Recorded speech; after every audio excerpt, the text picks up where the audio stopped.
Historias para Catecismo. La verdadera sabiduría cristiana se encuentra en el Catecismo. Escúchanos y disfruta cada día de una historia nueva que ilustre los principios doctrinales de nuestra fe. Ya sea que te presentemos vidas de santos, anécdotas de cristianos o libros de espiritualidad católica, en Historias para Catecismo encontrarás el material necesario para disfrutar más de las verdades de la fe. Acompáñanos. 19 de mayo. San Pedro Celestino. Papa y fundador, 1215 a 1296. En la celda abandonada por el fundador de la Orden de los Celestinos, al bajar del monte Murón para tomar la pesadísima carga del sumo pontificado, encontraron entre los papeles un cuaderno escrito de su propio puño y letra que contenía buena parte de su vida. Este documento es el que nos ha servido para el sencillo relato que nos ocupa. No se crea por ello que la autobiografía fue inspirada a nuestro santo por un sentimiento de vanagloria, muy al contrario, dejó aquellos apuntes para edificación de sus religiosos. Pedro Angelario, llamado más tarde Pedro Murón, hoy conocido por el nombre de Celestino V, Papa, y más generalmente por el de Pedro Celestino, nació probablemente en Isemia, ciudad de Campanie, Italia, en 1215, de padres sencillos y temerosos de Dios. Tuvo 11 hermanos, clara muestra de la protección del cielo sobre su familia. Pedro fue el penúltimo. No cesaba la madre de suplicar al Señor, como prenda del amor que a los suyos profesara, se sirviese llamar a su santo servicio al menos a uno de sus 12 hijos. Abundando en esas ideas, ella misma destinó al segundo para la carrera sacerdotal, pero el joven no satisfizo las esperanzas que en él depositara. De 5 a 6 años contaba entonces Pedro, y ya la divina gracia descendía a raudales sobre su alma cándida y sencilla. Hablando con su madre le solía repetir: «Madre, yo quiero consagrarme a Dios». Loca de alegría al ver en su hijo tales disposiciones, la madre prometió dedicarle al estudio, no retrocediendo en su propósito a pesar de la oposición que encontró dentro y fuera de la familia. Con grandes sacrificios económicos, confió, pues, su educación a un profesor particular. Bendijo Dios tan admirable constancia, correspondida muy pronto por la sin igual aplicación del niño. Tal era su piedad que, ya en sus oraciones de estudiante, se veía regalado con frecuencia por la contemplación pacífica y cariñosa de los ángeles, de la Reina de los Cielos y de San Juan Evangelista. Su madre, a quien el niño relataba sencilla y fielmente estas visiones, quiso experimentar si realmente venían de Dios, y pronto pudo convencerse de que así era en efecto. Sobrevino una espantosa carestía en toda la comarca, hasta el punto de faltar alimentos tan indispensables como el pan y el vino. Acudió la piadosa mujer primeramente a Dios, y luego, llamando a Pedro, le dijo: «Toma, hijo mío, unaos y vete a buscarme trigo en los campos». Nótese que el tiempo de la cosecha estaba aún muy lejano y el trigo todavía en hierba. Obedeció, no obstante, el niño y no tardó en volver cargado de trigo maduro y hermoso. Aspira Pedro a la soledad. Se retira al monte Murón. Desde jovencito suspiraba por la dicha de servir únicamente a Dios, y con preferencia en la soledad. Pero yo no sabía, confiesa él mismo más tarde, con ingenuidad y franqueza, que se pudiese ser ermitaño viviendo en compañía. Pensaba que había de estar siempre solo, tenía yo mucho miedo para permanecer así, particularmente de noche. Con esta incertidumbre llegó nuestro santo hasta los 20 años, edad en que, animado por la gracia, acude en busca de un amigo suyo y, comunicándole francamente su propósito, le dice: «Salgamos de nuestra patria y huyamos a la soledad para servir a Dios. Pero vayamos antes a Roma, y no emprendamos nada en asunto tan serio sin el consentimiento de la Iglesia». Hallaron eco, efectivamente, en el corazón de su compañero estas palabras, y pusiéronse muy pronto en camino, pero al fin del primer día de marcha, extenuado el compañero de Pedro, propúsole desandar lo andado. «Aunque tú me dejes», replicó el futuro ermitaño, «estoy seguro de que Dios no me abandonará».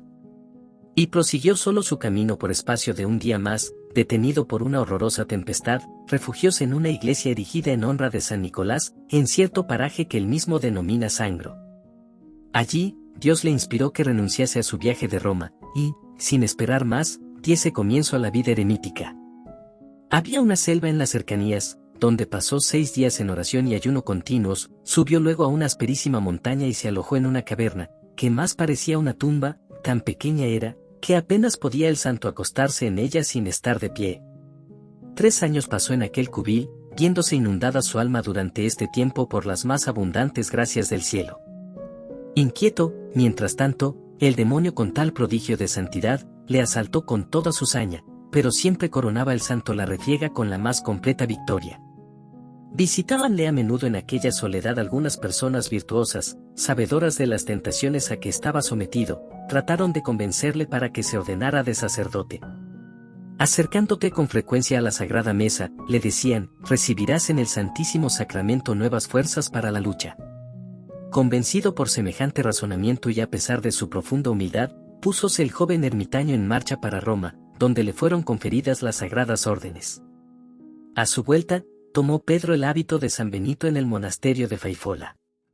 A pesar de ello, consiguió de su abad licencia para retirarse, en 1239, a una gruta del monte Murón, cerca de Sulmoune, para poderse entregar mejor a vida más austera.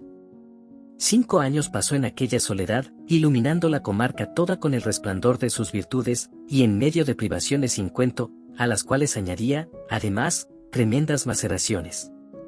Pero Dios estaba con él, y como no se deja vencer en generosidad, prodigábale en su retiro inefables consuelos. Diariamente subía al santo altar con un fervor angelical. Envidioso de tanta virtud, sugirióle el demonio astutamente que la celebración de los sagrados misterios atraía a la gruta demasiada gente, y que un vil pecador no era digno de ofrecer a Dios tan augusto sacrificio.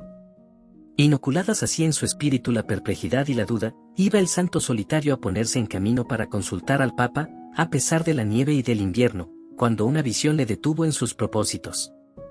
El piadoso abad de Faifola, muerto poco tiempo hacía, se le apareció en sueños al pie del altar y le dijo, ruega por mí, hijo mío, y permanece con Dios. Pedro replicó, ¿qué debo, pues, hacer? Celebra la misa, hijo mío, celebra, fuele contestado.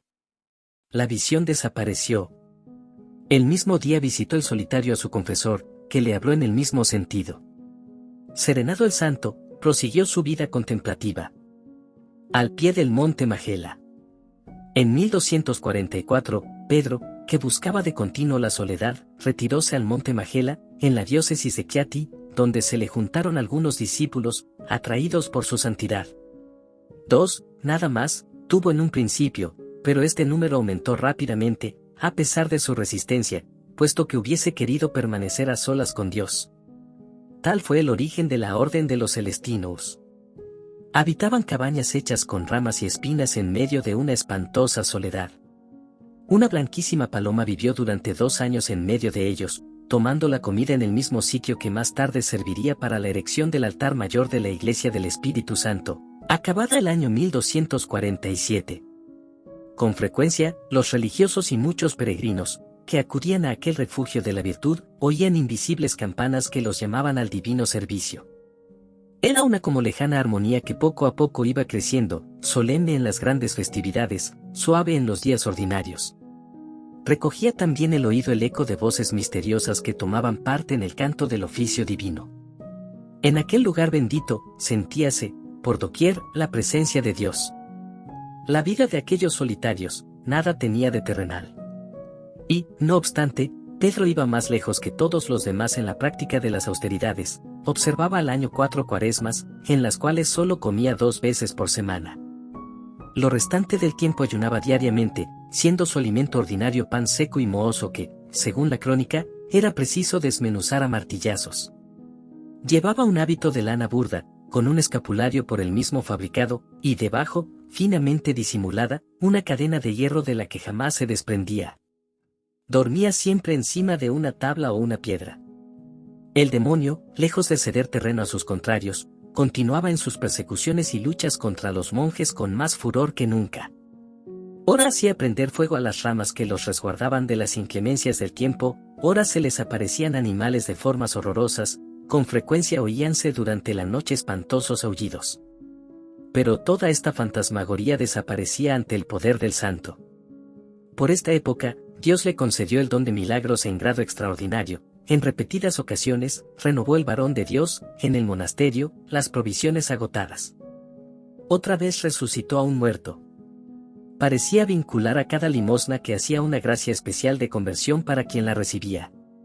Penetraba los pensamientos más secretos de cuantos se le acercaban, y predijo también varios acontecimientos, que se cumplieron a la letra. Aprobación de las constituciones de su orden. La fama de santidad de Pedro acrecentaba poco a poco el número de sus religiosos. Fue preciso levantar varias casas que fueron liberalmente dotadas por amigos y bienhechores generosos. Urbano IV en 1262, a petición del fundador, incorporó a la Orden de San Benito los Hermanos del Espíritu Santo de Majela. Años más tarde corrieron rumores de que el Concilio de León iba a suprimir todas las órdenes de reciente fundación. Pedro resolvió ir personalmente a defender la suya, y, a pesar de su avanzada edad y de sus achaques, partió a pie para dicha ciudad. Llegado a León, defendió su causa más con milagros que con palabras. Su santidad Gregorio X, que le apreciaba mucho, quiso honrarle asistiendo a su misa. Obedeció Pedro, y el manteo de que se despojó para revestirse de los sagrados ornamentos, permaneció durante el santo sacrificio como suspendido de un rayo de luz que atravesaba una vidriera. Trajeronle los ricos ornamentos que de antemano le tenían preparados, pero embarazado el santo monje y como confundido por tanta distinción, empezó a echar de menos la pobreza y sencillez de los que usaba en su amada soledad. Y, oh prodigio, los ángeles del cielo trajeron celos repentinamente por los aires y con ellos celebró ante la maravillada concurrencia. Al día siguiente, 22 de marzo de 1274, hizo Gregorio X expedir la bula de confirmación de la orden, donde se dice que ya en esta época poseía 16 monasterios. Conseguido su propósito, tomó Pedro nuevamente el camino de Majela, rebosante de alegría. Los que durante el concilio se habían apoderado de sus bienes, se los restituyeron a su vuelta. Una excepción hubo, la del obispo de Chiati. Pero una terrible enfermedad, saludable aviso que el Señor le envió y que puso en inminente peligro su vida, abrió pronto sus ojos a la luz, y no tardó en reparar el mal que a los religiosos había ocasionado. La orden prosperaba continuamente. El monasterio de Faifola, donde en otro tiempo Pedro Murón renunciara al mundo vistiendo el santo hábito, le fue también ofrecido en 1276.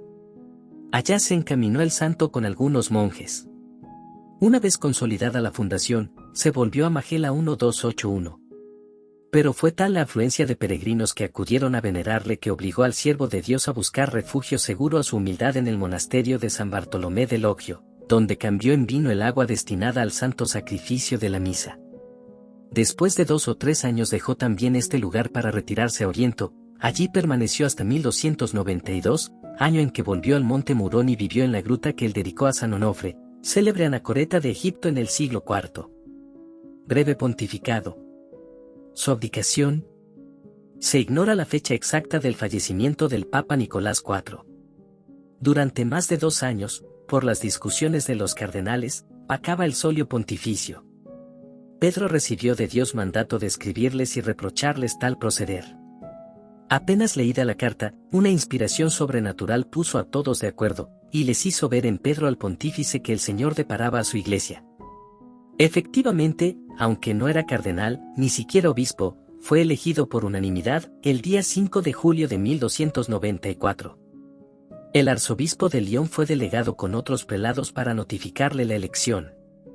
Cuando supo la decisión del Sacro Colegio, Pedro rompió a llorar. Pero tan vivas fueron las súplicas e instancias de los mensajeros, y tan claramente manifiesta la divina voluntad, que no le cupo otro remedio que aceptar. Por consejo del rey de Nápoles, Carlos II, el recién electo pontífice decidió recibir la consagración suprema en Áquila y no en Perusa. Pedro hizo su entrada en la ciudad humildemente montado en un pollino, que guiaban los reyes de Nápoles y de Hungría. Apenas apeado de su cabalgadura, un buen hombre, que, por lo visto, sabía de qué se trataba, colocó sobre los lomos del animal a su hijo, tullido de ambas piernas. El niño sanó inmediatamente. La coronación del pontífice efectuóse el 29 de agosto. Pedro tomó entonces el nombre de Celestino, de aquí la denominación de Celestinus, dada a los miembros de su orden. Fijó su sede en Áquila primero, y más tarde en Nápoles, bajo la protección más o menos interesada del mencionado Carlos II. Falto, ciertamente, de experiencia en los asuntos inherentes a su nuevo cargo, retraído como había estado de los negocios de este mundo, y menos entendido que el preponderante Benito Gattani, más tarde Bonifacio VIII, viose en la imposibilidad de gobernar a la Iglesia. Una fracción importante del Sacro Colegio no tardó en proponer la transmisión de poderes a los cardenales y encomendar al Padre Santo la única misión de orar y presidir honoríficamente la Iglesia. Vencido por el temor de ofender a Dios, y hallando su humildad en las razones antedichas un pretexto para rehusar su alta dignidad, determinó Celestino V presentar su dimisión. Mas cuando el rumor de su renuncia comenzó a extenderse, todo el pueblo napolitano invadió el palacio pontificio, suplicando al santo anciano renunciase a un proyecto tan perjudicial para los intereses de la Iglesia.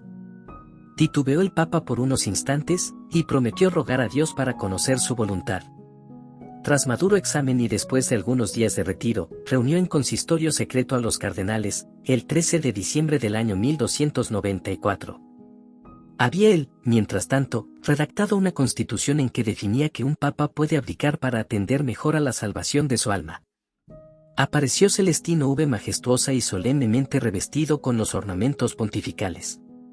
Y, después de haber prohibido a los cardenales interrumpirle, leyó con sonora y potente voz el acta de su renuncia a la tiara. Yo, Celestino, movido por tan legítimas causas como son, la humildad, el deseo de vida más perfecta y el de no gravar mi conciencia, mi falta de ciencia y el anhelo de encontrar el descanso y consuelo de mi vida pasada, dejo voluntaria y libremente el papado, transmitiendo desde este mismo instante al Sacro Colegio de Cardenales la facultad de elegir, pero única y exclusivamente por vía canónica, un pastor para la Iglesia Universal.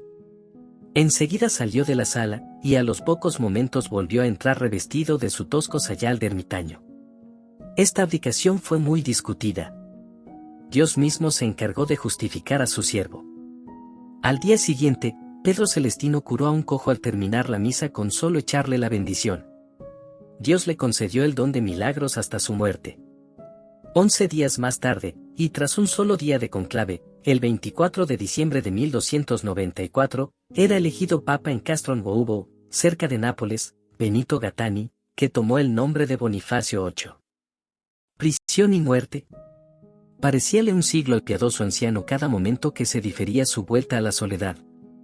Pidió al nuevo papa este favor, pero el pontífice no juzgó prudente otorgárselo, al contrario, le invitó a acompañarle a Roma.